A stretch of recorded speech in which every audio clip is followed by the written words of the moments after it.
Have you ever heard of something called pay yourself first?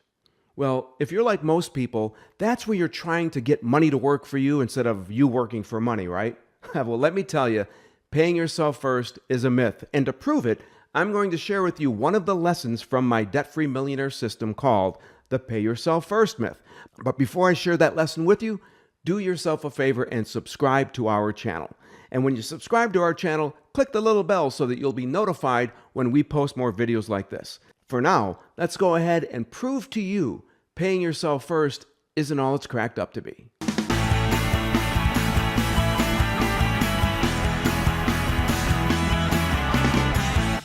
Let's take a look at one of the most commonly accepted financial strategies that's being taught by almost every financial guru out there, the pay yourself first strategy. And I use the term success here rather loosely, and you'll see why in a few moments. First, let's take a look at where this strategy comes from. The pay yourself first concept comes from a story written by a guy named George S. Clason. In the late 1920s, he wrote a story called The Richest Man in Babylon. And the moral of that story was that paying yourself first would virtually guarantee a successful financial future. Now, on the surface, it does make a lot of sense. I mean, after all, you're the one punching the clock and trading those 2,080 hours every year. So why shouldn't you pay yourself first out of all of that effort, right? What Clausen was essentially teaching is that there are two principles at work when it comes to money. They are, you can work for money, and this is probably where you are right now, or money can work for you, and this is where you want to be. Yeah, this is where I want you to be too. Now, in the story, a sage named Akrad teaches two lowly workers how he amassed his wealth. And through the use of parables and other stories, he teaches them that while they're working for money, they should take 10% of what they make and pay themselves first by investing it into something that will earn them interest so that over time, money will begin to work for them. Not bad advice, right? I mean, all things being equal, that is good advice. But all things aren't equal. That's because Clason wrote his story almost 100 years ago. Now, do you think a few things have changed since then? You bet they have. For instance, when Clason wrote his story, debt and credit as we know them today, they didn't even exist. Heck, credit cards didn't hit the streets until the 1950s. You see, today there is a third principle at work that you've probably never even heard about before. We know that there are the two principles he talked about, which is you can work for money or money can work for you. But what you probably don't know is about the third principle, let alone how it works. And what that third principle is one that you absolutely must be aware of. It's when you're in debt, money is working against you. In this session, we're going to explore how this third financial principle works and how it essentially renders the pay yourself first principle almost useless. To do this, I'm going to walk you through something I call the debt dollar drain. The debt dollar drain simply and powerfully demonstrates how paying yourself first while you're in debt just doesn't work as effectively as you're led to believe it does. It will also illustrate how being in debt will create a scenario where money is working against you. What the debt dollar drain does is calculate how many dollars in gross income you're going to have to generate in order to bring home enough to pay back every single dollar of debt that you currently owe. You see, you're paying your debt with net income after taxes, and you're being charged interest on all of your debt. And the debt dollar drain takes all of this into consideration and calculates specifically how, while you're in debt, money is working against you.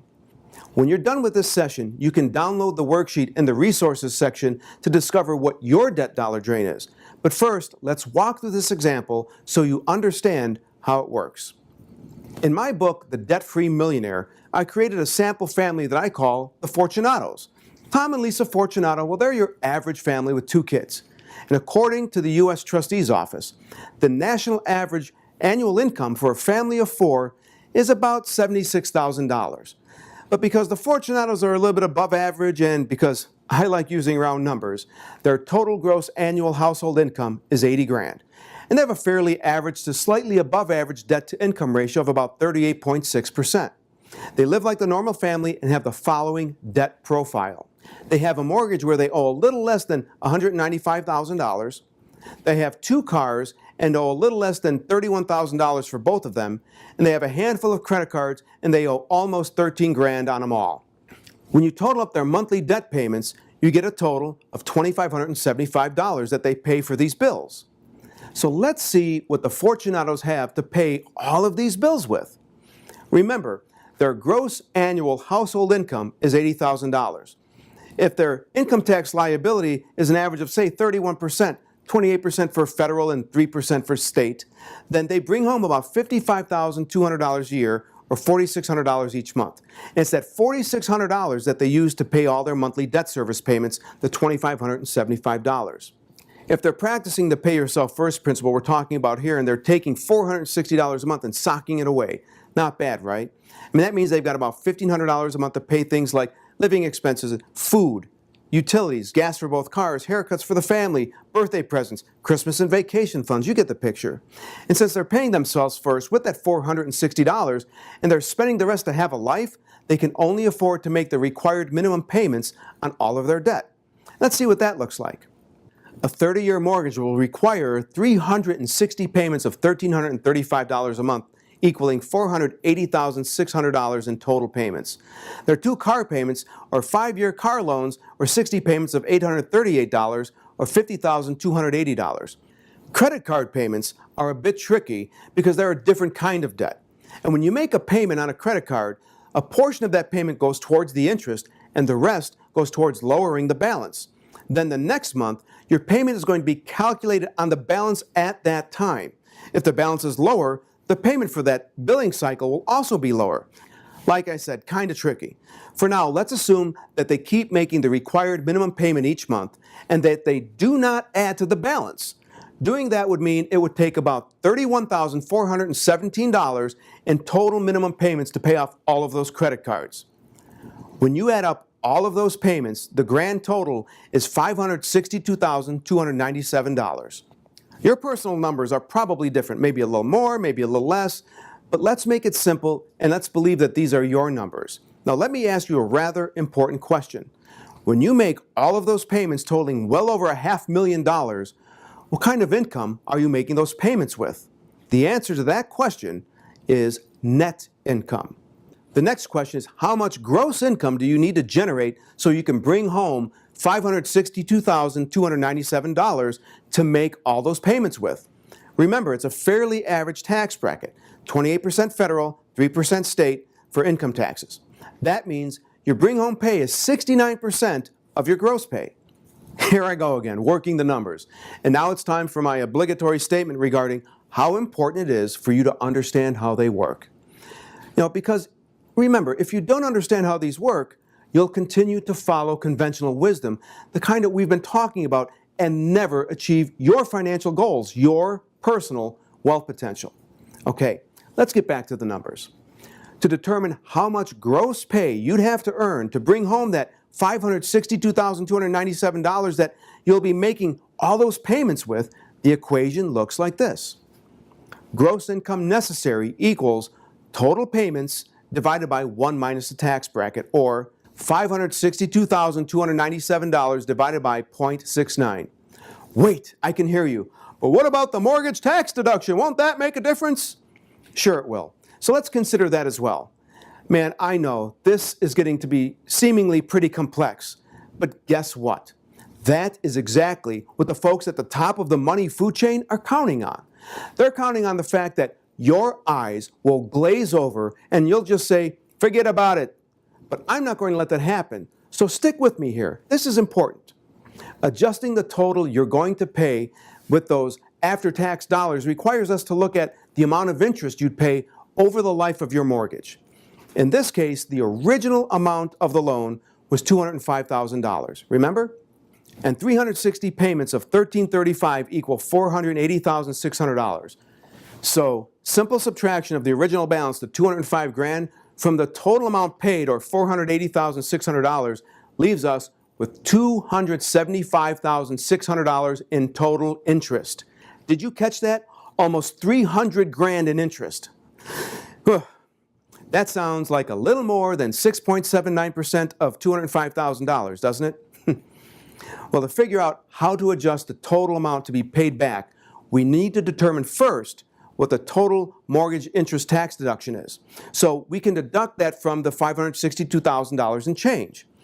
To do that, you simply multiply the tax bracket, or in this case, 31%, by the total amount of interest, the $275,600, and that gives us $85,436. That would be what would have been deducted in total over the life of the mortgage for the mortgage tax deduction. So the adjustment would look like this. $562,297 minus $85,436 equals $476,861.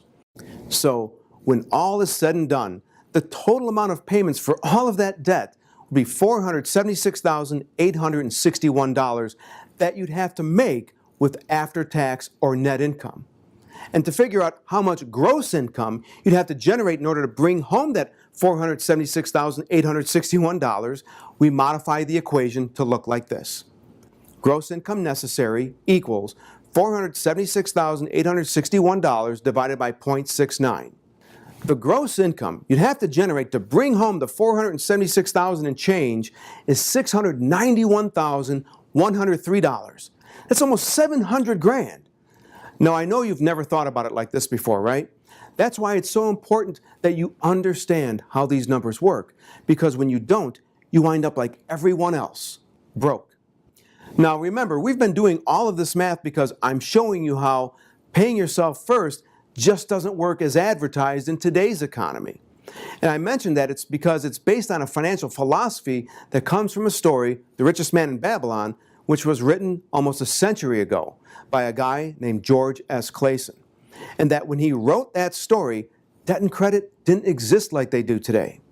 I also mentioned that you probably already understand that you can either work for money or money can work for you. But what you may not have known is that when you're in debt, money is working against you. And that's what I'm about to show you. To illustrate this concept, I created the debt dollar drain, which is a formula to calculate how many gross dollars you need to earn to pay back all of your debt, including the interest on those debts, when paying yourself first. And because you're paying yourself first, you can only afford to make the minimum payments on all of your debt. Now, we know how much you'd have to earn if you had a debt load like the Fortunatos. That was the $691,103, almost $700,000. And they currently have $238,273.25 in current debt balances. One final simple equation will give us the answer. Here's the equation for the debt dollar drain. The debt dollar drain equals total required gross income divided by current or original debt, or as in this example, $691,103 divided by $238,273.25, which equals $2.90. This means for every single dollar in debt that the Fortunatos currently owe, if they make their payments like they're taught to, which is minimum payments only because they're paying themselves first and they're funneling any extra cash or the 10% most financial advisors suggest towards investing now, it will require them to generate $2.90 for each single dollar they currently owe. And this is if they continue to get the mortgage tax deduction. I mean, if that deduction ever goes away, that $2.90 skyrockets to $3.42. But for now, the deduction is still available, so we're only going to focus on the $2.90. Well, let me ask you another question. What would happen if you were on a treadmill that was moving backwards at 2.9 miles per hour and you were running forward at only 1 mile an hour? You'd fall right off the back, right? Well, that's what's happening to you financially when you're paying yourself first. And because you're funneling 10% of all of your income towards that direction, you're moving in reverse towards the back of the financial treadmill. And this is how money working against you works. And this is why paying yourself first is a myth. Now, sure, paying yourself first is probably better than doing nothing at all. But if you're anything like me, you don't want just mediocre or average results. You want the absolute best strategy available. And that's why I'm saying paying yourself last is best. Now, one of these exercises accompanying this session works through an example to further illustrate this. But for now, let me give you this little preview. Let's say you pay yourself first and take that $460 a month, or 10% of your net monthly income, and invest it into an investment earning an average annual rate of return of 8%. Yeah, maybe 8% seems like a little bit high, but we're talking about averaging 8% over 30 years. You see, Tom and Lisa Fortunato are both 35 and they have 30 years until retirement age, so 8% is pretty fair. Anyways, investing $460 a month for 30 years at an average annual rate of return of 8%, how much do you think you'd have at the end of those 30 years? You'd have about $686,000 in total retirement wealth. Not bad, right? This is what paying yourself first would generate in this example. But what would happen if you paid yourself last? What kind of results would that generate? Let's take a little peek. Now, by paying yourself last with these numbers, and by that I mean you focus on paying off all of your debt, including paying off your mortgage first, which I'm going to show you how to do that a little later on, and you can do it in just a handful of years. You would generate almost $1.6 million in retirement wealth. That's 2.3 times more than if you paid yourself first. Isn't that strategy crazy? I mean, it's nuts when you think that you could pay yourself last and end up with more money, isn't it? And if you thought that information was good, then we want to offer you a free 3-part training called People Are Lying to You and It's Costing You a Fortune. In this training, you'll learn more information about the truth about how money works so that, you can end up with more money, right? I mean, isn't that what's most important? So take advantage of that free training. And while you're at it, subscribe to our channel so that you can be notified when we post more videos like this one. When you subscribe, be sure to click the bell. That bell is what will notify you that a new video has been posted. Meanwhile, thanks for watching, and we'll see you next time.